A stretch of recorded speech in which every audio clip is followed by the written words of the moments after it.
From the Zoomerplex in historic Liberty Village, theZoomer, hosted by Libby Znaimer. Welcome to theZoomer. I'm Libby Znaimer. We're talking sex. Who's having it, who isn't, and how much.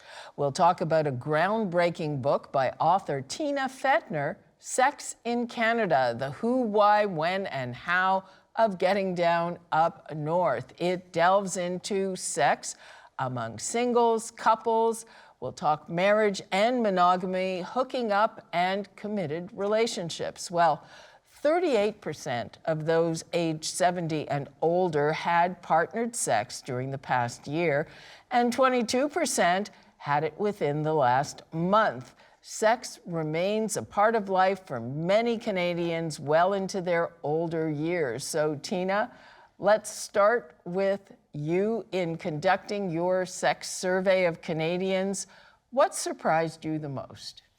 Well, I think that it was such an honor to do this survey, to see what the overview of Canadian sexuality was. I think the thing that surprised me the most was the way that even though the amount of sex people have might decline as they get older, their relationship satisfaction and their amount of pleasure they experience with their sexuality increases. Well, that is good news because the theory is what we hear is that we're all less interested as we get older. Is that the problem? Well, I certainly, as a gynecologist, see people of all ages, and problems with sexuality and relationships can change throughout the lifetime. Sometimes older people may have less desire, they have more desire, but it can also be tied to things like pain and relationships, hormones, so there's a lot of factors there. And is it fairly straightforward to fix that stuff? Well, first step is seeing your family doctor and raising that issue. So there's still some stigma around talking about sex. And so hopefully shows like this can normalize that people want to have sex or maybe they don't. And as long as it bothers you or doesn't bother you, that's up to you whether you want to talk about it. Philip, the biggest sex organ is the one between our ears. So how much of any problems are in our head? I think that's a great question, Libby. I think when it comes to the psychology of sex, I mean, the truth of the matter is you're quite right. The brain is the biggest sexual organ. That said, to Yolanda's point, what I see in my practice is that sexual problems can be connected to a multitude of issues. And in psychology, we talk about the biopsychosocial model of health, meaning that there's a combination of biological factors, psychological factors, as well as relational factors. But I also agree with Yolanda. The first step is talk to your family doctor, rule any medical causes out, and then come and see a sex therapist. Okay, or come and see your local sex shop owner, absolutely. Exactly. Well, and I think that if people are willing to redefine maybe a little bit of their sexual script, it can make things a lot easier for people. So for example, even with women, they just naturally, as they age, will not get as lubricated on their own. So there's a lot of stigma even around that they feel like maybe they're losing some of their womanhood or their partner might feel like they're not arousing them anymore. But using lubrication should be, I mean, we use eyeglasses to help with our eyesight. We use hearing aid if we can't hear. Using these toys, they're just devices to help you overcome what isn't even a limitation, it's just a change over time. And there's lots of products to help men and women redefine intimacy or honestly do it the same way they've always been doing it, just with a little bit more boom behind it, if you will. What do you mean by a sexual script? So your sexual script, so, okay, sure, thank you for asking. So sexual script is just like, you know, we start kissing and touching and then a penis gets erect and a vagina gets wet and then the penis goes in the vagina and that is what sex is. So for most heterosexual couples anyway, that is what their sexual script would be. So it might actually be that, for example, foreplay is almost viewed as something that's like a necessary lead into the sex act, whereas maybe foreplay should be viewed more as like a bigger part of the sex act. So longer genital stimulation on both parts to get aroused. Maybe a penis doesn't even go in a vagina for sex this time. Maybe it's just oral or finger stimulation, sensual massage. You can use feathers, stimulating other erogenous zones. Feathers can just help, again, stimulate senses. You can rub them on places that aren't genital, around a neck, around the breast, around the nipples. So there's a lot of different ways to kind of engage in a sex act that isn't just penis and vagina, that can still be very sensual. And honestly, in a lot of cases, arousal will naturally come from the kind of stimulation that I'm talking about. So you will end up probably having the sex act you were thinking of. It just might involve more of a sensual experience or more kind of play, massage, eroticism before you get to just straight up, we started kissing, now the clothes are off, now my penis is in your vagina, that people typically do when they're younger, which frankly most women don't enjoy anyway. So women can now just assert themselves for more foreplay and more time and more stimulation and more orgasms before there's any penetration. If we change the idea that foreplay is before the main event and redefine it as what we used to call foreplay, may be the main event. That's how women reach orgasm best anyway, is with direct stimulation of the clitoris, which during intercourse often does not happen.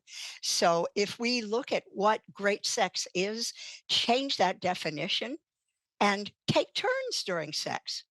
Your partner stimulates you to orgasm. You stimulate your partner to orgasm. Yay, everybody wins. Well, and let me be clear. Double the pleasure. I don't mean that women don't like penetration. I mean people don't like penetration after 2 minutes of sexual attention and interaction. That's what I mean. It takes time for a vagina to get aroused, to get lubricated, to elongate, to accept a penis. So women like penetration. They just don't like it 30 seconds into the sex act. What about people who are not heterosexual, who are... Yeah.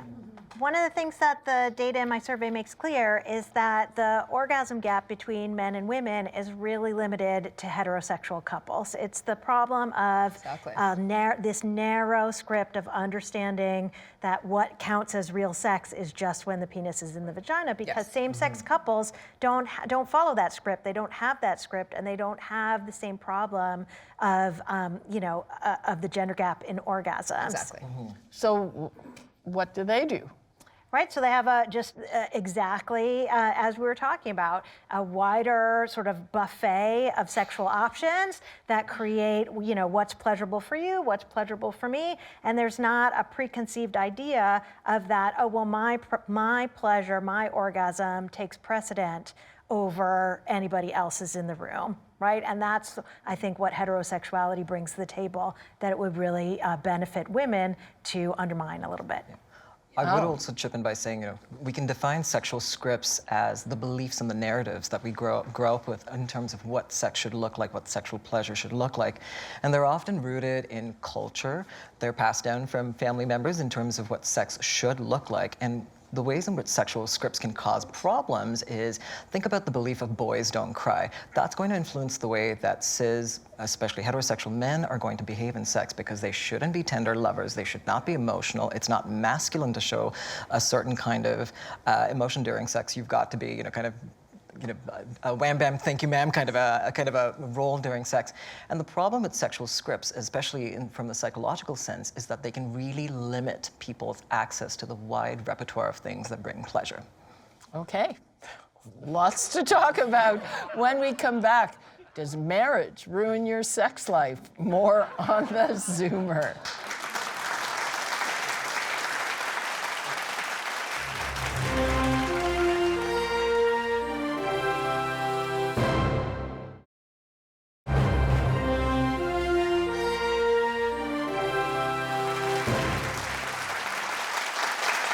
Welcome back.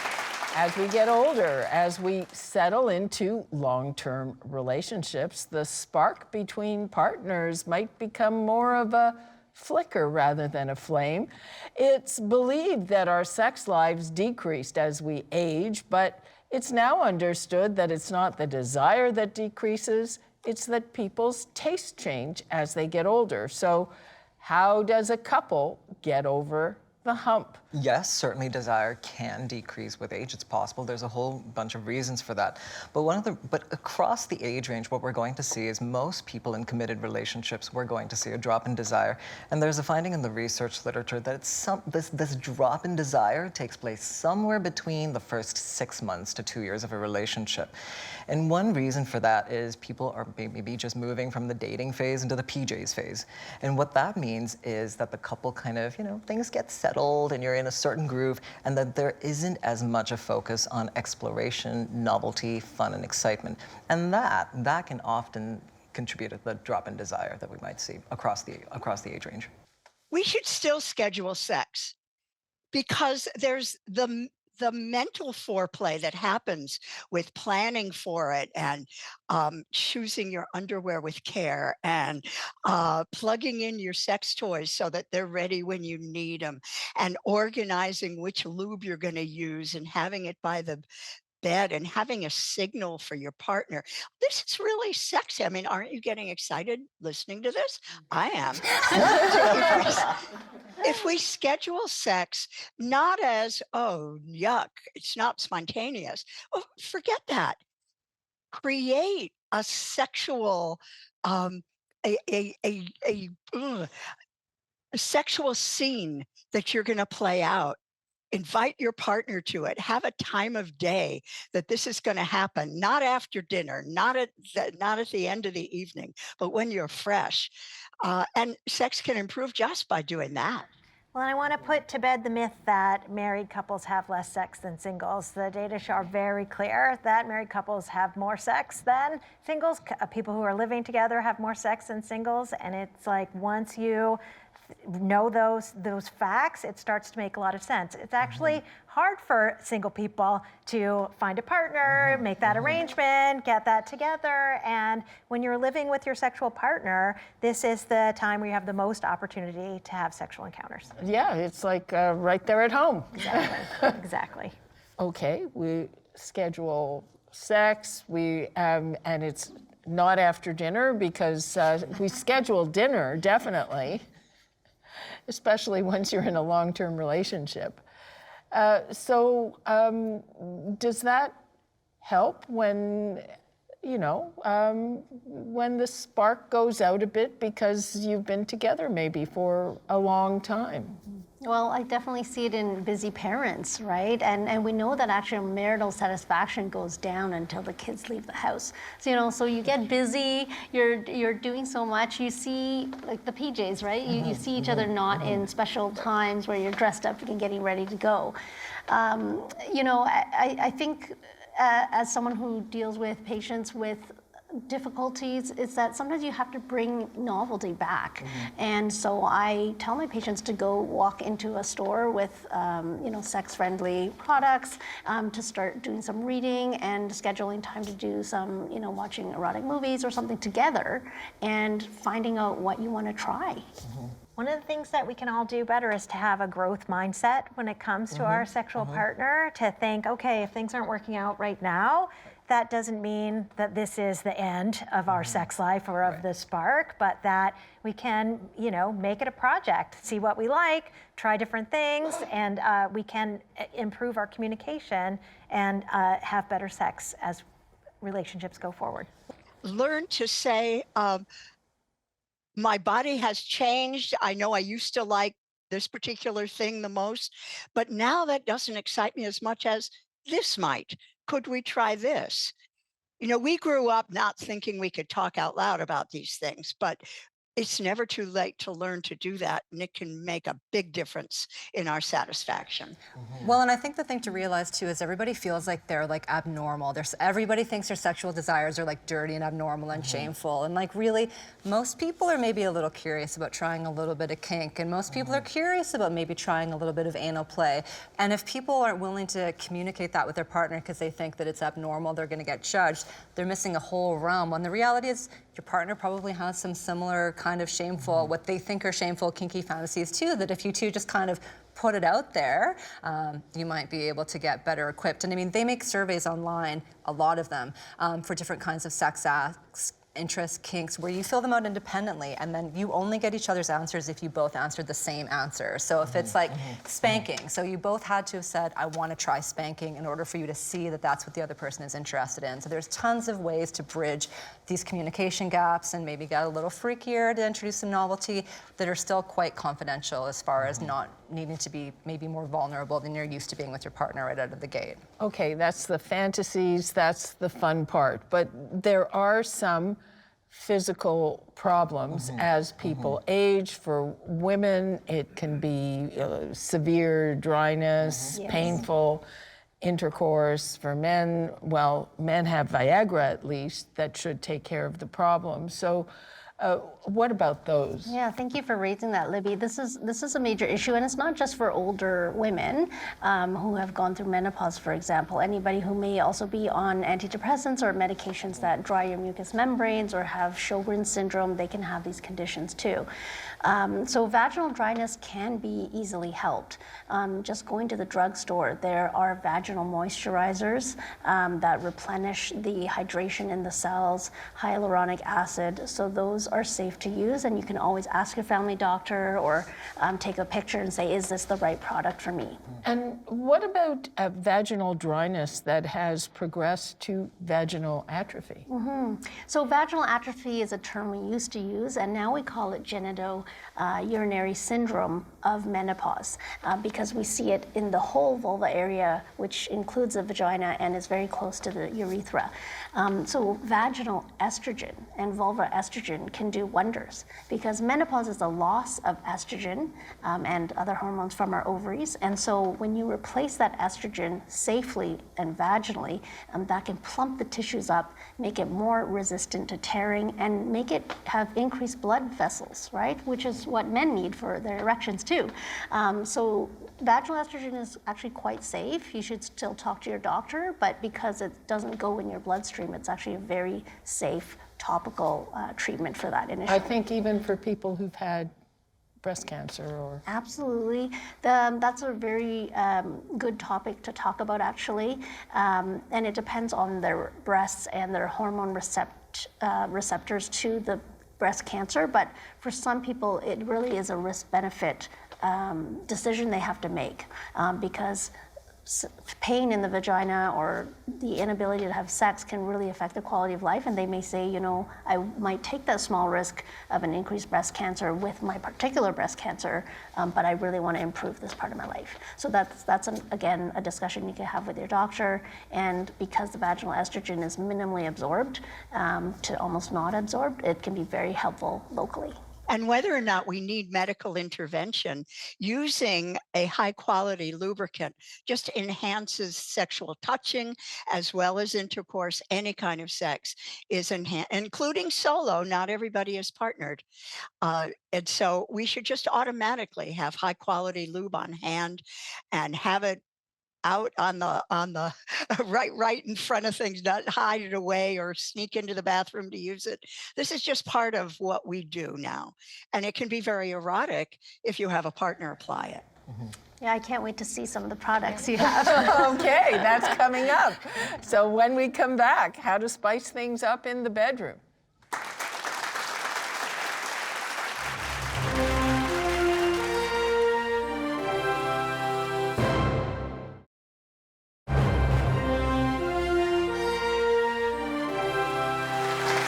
Welcome back. I'm joined by Veronica from the Nookie to show us how to spice things up in the bedroom. Well, the use of sex toys used to be something that was hidden, even shameful, and that has definitely changed. So let's have a look. What do you have here, and how do you use them? Where do I stick that? Yeah, exactly. So that's always everybody's favorite question at the shop. Maybe we'll start with actually some of the lubricants and moisturizers, just because we had just been talking about the significance of that. So one of the products that's on the market, it's a nice organic line from a company out of America called Sliquid.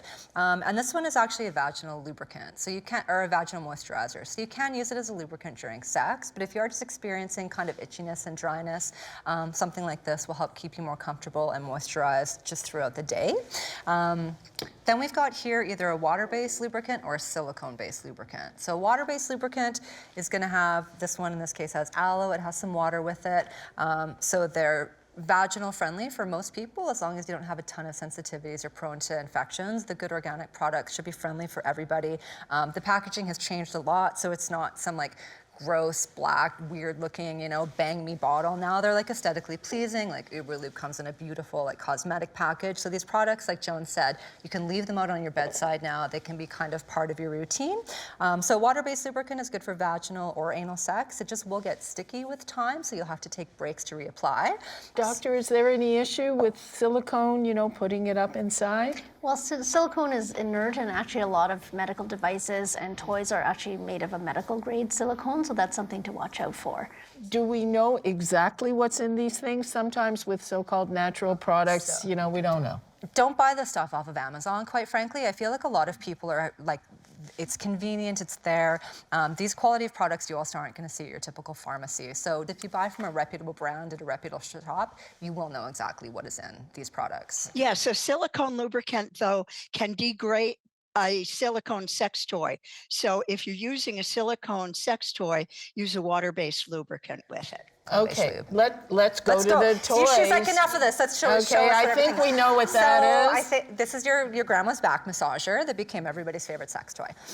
So the thing that tends to happen when people get older, when women get older, is besides vaginal atrophy, they lose some of the sensation. And so if you look behind Joan, there's that pink thing that looks like a wishbone. That is what a clitoris actually is. So something like this can help because you're stimulating a lot of nerve endings with something this large. You don't just have to put it on the head of your clitoris. You can lay it over your whole vulva and can provide a lot of stimulation. For people that have had issues with erectile dysfunction and can no longer get an erection, what a lot of people don't realize is that they can still have an ejaculation orgasm using something like this on the head of their penis. It's actually how sperm is collected from people with spinal cord injury. So these toys are excellent for everybody. The potential disadvantage is that these are very, very heavy. So for somebody with any sort of arthritis or mobility issues, but they do make different kinds of pillows that this is supported by, and then, for example, if you were kneeling or crouching over it, you wouldn't have to have any pressure of holding it or the vibration or the weight. You could just kind of lay on it and it would be stimulating, and then after you're sore from the sex you had the night before, you can also use it to relax your back a bit. So that's everybody's classic. This is the one that you were kind of touching and eyeing the most, so we'll go to this one next. Pretty color. Well, pretty color. It comes in like a beautiful orange color that would match Tina's book. So this is going to stimulate vaginally and clitorally at the same time. So these are called, people typically call them rabbit toys. What's special about this one is you can see that it's doing like the come hither motion. Do you see how it's like, oh. yeah, yeah, oh. So Okay. this is especially good for anybody, again, with any sort of arthritis or mobility issues, because your G-spot is getting stimulated, your clitoris is getting stimulated, and you can effectively just put it in place and it will stay there, so you don't need to use your hands and wrists. So this is an excellent product for that. And you, how far up do you penetrate? So that depends entirely on you. It's not actually that deep. By the time you take into account how deep it would actually go, it's not terribly deep. So you'd want this against the G-spot, which is typically about 2.5 inches inside the vagina. So typically people will kind of go all the way down, but they don't have to if they don't want to. It's entirely what you're comfortable with. Mm-hmm. It is a choose your own adventure. And only 30% of women orgasm with penetration. That's true. Right? So we have to remember the clitoris, which, thank you for showing us that, Joan, is not just at the top, but it goes down the vulva. And so, you know, outer course, if you have pain or, you know, maybe a partner can't have an erection, is still a really important and healthy part of a sex life. Hold that thought right there. We'll be right back with more sex toys.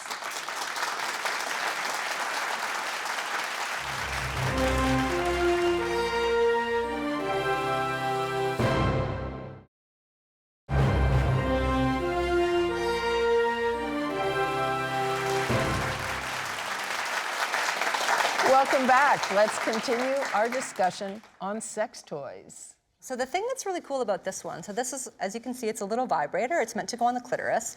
The thing that's, well, one of the things that's cool about this one is it has either a remote control or an app that you can use it with. So it goes into panties with a magnet, and then for all you know, I could be sitting here right now and my partner could be at home zapping me. You could be on the plane. You could be anywhere you want to be.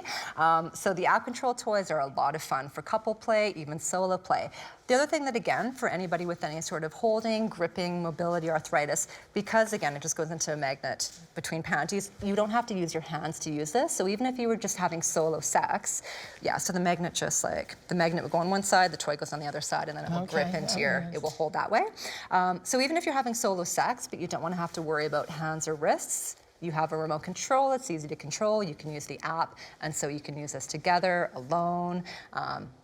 You can give as many people access to the app as you want to give access to, so really, it's the purest form of safe sex, really. You got your romance novel in both Well, hands, except and well, then you sitting have- at your Starbucks, absolutely. So there's also the vibrator for erectile dysfunction. So the way that you don't have to have a flaccid penis for this, but you can. So penis would slide in here, and then it would vibrate on the head of the penis, which again can help with sensation for people with erectile dysfunction. But they also make them with a motor on top as well. So you could have somebody grinding on top while your penis is there. So for example, if again you have erectile dysfunction, you can still have something that resembles more traditional intimacy because somebody can grind on top. So you're still having the skin-to-skin contact, the motions, the sounds, the smell of sex, just without penetration. So it is a good way to kind of maintain, again, to modify your sexual script, like we were saying earlier. Same kind of deal for this one. And that vibrator, if I can add to that, it's good not just for people with erectile dysfunction, but also people who are nervous about being able to maintain their erection long enough for their own orgasm, let alone a partner's satisfaction. And so being able to rely on something like the hot octopus pulse, which you just showed, the vibrator, can be very exciting to both partners, really. Absolutely. Even being blindfolded can be a very pleasurable experience because when you take away a sense, the rest of your senses become heightened, and it can also add some built-up and some anticipation to not know where you're going to be getting touched next. So again, these kinds of products are about changing your sexual script, like we talked about. A feather, again, can be very sensual to help bring attention back into your body, especially your brain is the biggest sex organ. A lot of people have issues reaching orgasm because their head isn't in the game for whatever reason, and stuff like this can help you bring you back into your body to get out of your head. Something like this, you can bake yourself a pie and a ravioli, and then you clean it with soap and water, and you take it into the bedroom, and then you can stimulate people with it by rubbing it over their skin. So again, for anything with lack of sensation, it's very prickly. So you can bring sensation back into your body using a product like that as well. I imagine all of these are of different price points. Oh, so I've only brought the best of the best. We've brought the Mercedes and the Cadillacs of our sex toy selection. So not everything though. I mean, this is only $20. This is $10. The Moxie has a version that goes for $139. The Kegel weights are $82 for the full set of 3. The most expensive is the Lilo that does the come hither motion, and I believe it's around $269. But the Mimi is only double about duty, though. Yeah, it's double duty. This one's only about $120. So again, when you think about how much you spend to go out for dinner, for one dinner, versus something like this that of these quality of products will last you for years to come. They're rechargeable. So the price to me isn't horrific given how much pleasure you get and how long they'll last you for. But yeah, everything on this table is $80 and up, except for this little guy, which is $20. And I remember when the word about comparing to a dinner, it was buy the books for the price of a dinner. Now it's buy the sex toys Well, for the yeah, price I mean, of a dinner. but yeah, though. I mean, I will say, like with some of the toys, like let's say for women or female-assigned bodies with sexual pain, like sometimes you might want to start with something smaller, or even the prostate massager. For a lot of men, it can be very anxiety-provoking to try a toy like that. So sometimes I tell some of my male clients, explore with a finger at first. Oh, lube, for sure. Lots of deep breathing, and then you can move up in size. Oh, for sure. And I hate it when, women will come in to buy this for their husbands, and I'm like, are you surprising him with this? Because that is not going to go over well. Like, have you talked about it? Is this, are you sure he's going? And so but I mean, it goes for any paired up couple. Like, you don't show up with this and expect somebody to, or the handcuffs and just be like, well, babe, this is what we're doing tonight. Like, these things are all part of a dialogue, and ideally, they are part of something that you do together. Unless you're solo, and then you should do it with your girlfriends or boyfriends or friends. Okay, there we go. We'll be right back with more of the Zoomer.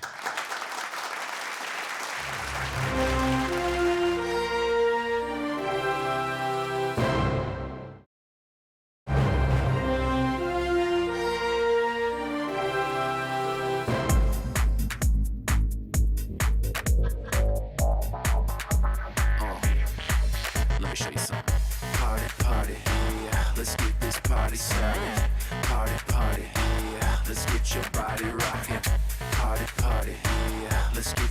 party moving, party, yeah. Let's get it on. Party, yeah, yeah. Party, yeah. That was a PSA for seniors' safe sex. Between 2010 and 2019, there was a 115% increase in the rate of STIs in people aged 40 to 59 and a 90% increase in people over 60. One would think that with age comes safe sex wisdom, but the numbers tell a very different story. So why is this happening? Well, I think people have much more access to meeting people, right? Whether through apps or just, social activities, that they forget about infections. I personally feel HIV's been forgotten a little bit. We have PrEP, which is before exposure prophylaxis medications now and other treatments, but people have forgotten about HIV. And then because there's no need to prevent pregnancy or use a condom for that, people forget that the only thing that can prevent you from chlamydia, gonorrhea, herpes, and these is a condom, is a barrier. Joan, why aren't people more mindful of this? There's so much, part of it is the stigma. That if, for example, you ask someone to use a condom, then the other person says, "What's the matter? You don't trust?" No, it's not a matter of trust; just a matter of our sexual health. If we just make it a policy to ask for, demand sexual health, safer sex barrier protection every time with everyone, until such time as we're in a committed monogamous relationship, then both people can get tested and come back and be done with that. But that's not what most singles are doing. They're dating multiple people, or either at the same time or serially. This one, no, that didn't work out. This one, no, that didn't work out. So if we just use barrier protection every time with everyone, we don't have to make it an issue. There is a generational difference in condom use. Young people are much better than older generations at insisting on using condoms. And so this is true even for singles that are senior. They use condoms less. And if you think about why, you have to think about the really big victory of the public health communication war that happened after the HIV epidemic. Younger people got sex education in schools, got training on safer sex, and they got access to communicating and making those claims about insisting on using a condom. And older generations missed out on that, but they need to learn it. It's important. And I'd also add to that in terms of, speaking of stigma, I think certainly ageism is alive and well in society. And because of that, I think there's a tendency to assume that as we get older, we're not sexual. And that results in the erasure of sexuality among older adults. And I think ageism works both ways. Not only do people internalize that sense of stigma, as in we don't think we should be sexual, but I also see it in the medical system and also in mental health care. Like, providers are also not asking the right questions because they assume that their patients and clients are not sexual. So I think there needs to be a lot more education, not only among older individuals, but also among healthcare providers, that you should be asking these questions. Well, I also wonder how much of it is just there's more opportunities for them to have sex now because there's Viagra and there's good lubricants. So they're also just, there's more opportunity for more sex too now. Absolutely, but I think we also need to, and I think something that we also should think about is intersectionality, which is individuals who are affected by not just one stigmatizing factor, but multiple. So for example, if we think about the intersections of race and ethnicity and age, so certain cultural groups, for instance, are going to be more stigmatized for seeking out healthcare services related to sexuality. So we can't forget about those populations as well. Okay. When we come back, we'll get to some of your questions. That's next.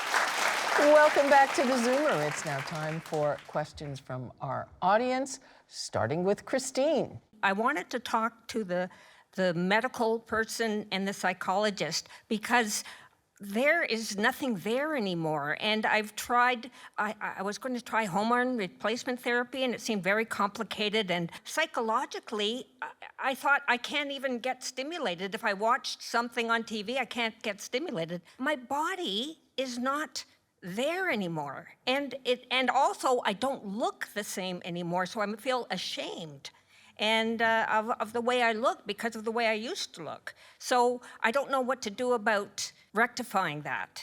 Thank you so much for sharing, and I hope this helps other people realize they have the same questions, and this is such a common thing I hear in my practice.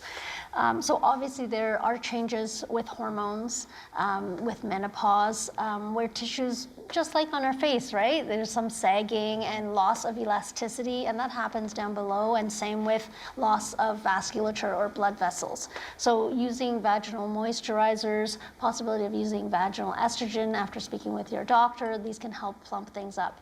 And someone raised something before about not waiting until you're gonna have sex again. But you know, self-exploration and preparing your body for those times that will come will also reduce more vicious cycle of negative sex or pain experiences, or those self-conscious feelings. So once you get comfortable with your own body and checking that there's no other skin disorders or infections or anything that can be helped with hormones, then you're in a better place mentally as well. I think that is such a good question that you raised, and a very important one. I'll let Yolanda speak to the medical aspects of it, which is true, the body is changing physiologically speaking. Hormone therapy may be needed. But from a psychological standpoint, you know, you mentioned something very important, which is that view of yourself is changing. And if we think about the brain being a sexual organ, I do think that we need to pay closer attention to the messages that we feed ourselves. Because inherent in that is a question about what kind of body is deserving of pleasure. And your body is very much deserving of pleasure. So I really want to move you in that direction of exploring what that looks like. Also from a psychological standpoint, something to keep in mind is that when we move from the pathway from desire to arousal, that pathway can take a little bit longer with age, and that's okay. Give your body the time and the space that it needs to move into that space of arousal. And so that would be my wish for you, is actually taking a little bit more time with your body, you know, being aware of those messages that not just you, but a lot of women and men, you know, at a certain age are feeding themselves, and that it's okay. We need to be gentler and kinder with ourselves and recognizing that our bodies are deserving of pleasure. You're welcome. Next question from David. So the email hook for the show stated that 38% of 60 to 75-year-old people were sexually active, and that is that they have sex at least once a week. My question is, how many of that age group are actually sexually active? What does sexual activity actually look like for them? Yeah, thank you for that.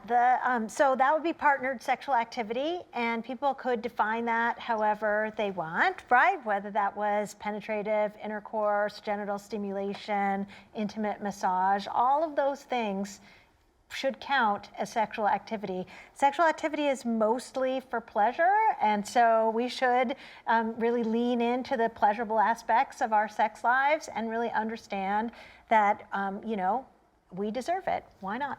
I was curious to know what percentage of the population is then sexually active, 60 to 75-year-olds? Of the overall population, so the overall population, 70% of Canadians said that they had sex in the last year with a partner, and that goes down a little bit every decade, right? And so I can look up you can look it up in the book, but about, I would say, somewhere between 30-40% of the oldest age group, which was 70 plus, is having partnered sex in the past year. Excellent. Yeah.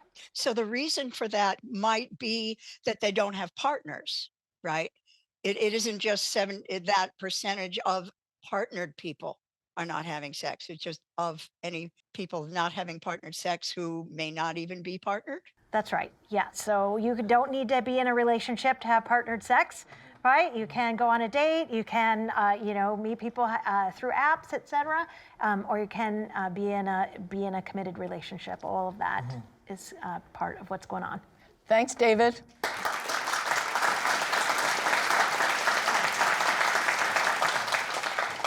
And now let's get final thoughts from our panelists, starting to my left. I'd say my first thought is that sex is not dirty, despite what you've been told and told yourself. There is no shame in having sexual desire. So sex isn't dirty. And then probably the second would be that women like sex too. There is still this conception that in heterosexual relationships, the women are giving the sex to the men as part of kind of what's expected from the social contract of marriage. And that may be the case, but it doesn't have to be. Women do actually get a lot of pleasure out of their sexual interactions as well. And they should own their desires and own their needs without feeling like there's something shameful about that, or that it's something that they need to apologize for or focus on their husband's pleasure first and foremost. If you center your own pleasure, everybody's having better sex. Really great. I think that we have a lot of myths and misinformation when it comes to sex and sexuality. And so I'm so glad to be able to provide a factual basis, a social science kind of perspective that gives us kind of just the averages of what's going on, and it helps us understand kind of where the problems are. It gives us permission to have communication and just to let go of what we've been told and learn the facts. I think it's so important for people to realize they're not alone. And if you're having a question or a doubt, that you can see your doctor or healthcare practitioner, and you're not going to be the first one to have asked it. And that, along with self-exploration of your body, is important, and that a lot of people do have trauma or pain, and that there are ways to overcome it.